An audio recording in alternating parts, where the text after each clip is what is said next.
Alright guys, we're back with another episode of UFC Main Event Pick'em Challenge, and this time we have Tom Aspinall taking on Ciryl Gane. And this is a very heavily favored fight for Tom Aspinall. He is a minus 400 favorite compared to the plus 310 Gane. And a lot of this comes from the record, so let's just get into that. So Tom Aspinall just is on an insane win streak, his only loss in the UFC being to Curtis Blaydes, where he injured his knee and lost in 15 seconds. Like, this was a non-fight. Then he comes back after a year off and beats Marcin Tybura, knocks out Sergey Pavlovich to win the belt, knocks out Curtis Blaydes in round one, and now he's fighting Ciryl Gane. Now, do I think that he's going to knock out Ciryl Gane? No, I don't think he's going to knock him out, but I do think Tom Aspinall is going to win this fight. Let's take a look at Ciryl Gane's record before we get into why. So Ciryl Gane has a great record in the UFC. He was undefeated in the UFC up until he fought Francis Ngannou and lost to him by a decision. Now, there is an argument that Ciryl Gane actually should have won that fight. Francis Ngannou did literally nothing on the ground to him other than lay on top of him.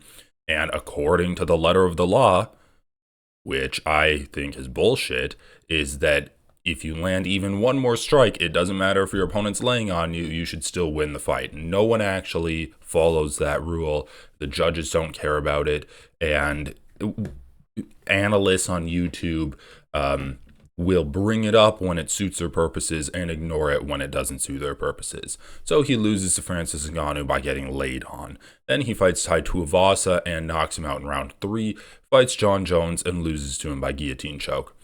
He goes in to fight Sergey Spivak in France and has a pretty good performance against him. He looked really good in there.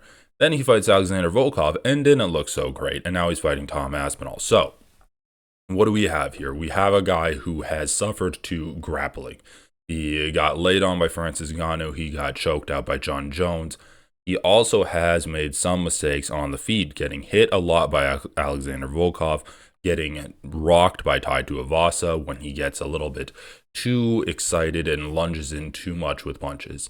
And I think that's really the main crux of this fight. I think Tom Aspinall, he doesn't have the most technical striking, let's be honest. He has extremely fast hands, and he can find the mark on his opponents. His striking isn't going to be as great against Ciryl Gane as it is against literally all of his other opponents in the UFC. Curtis Blaydes doesn't move his head. Pavlovich doesn't move his head. Tybura doesn't move his head. Volkov doesn't move his head.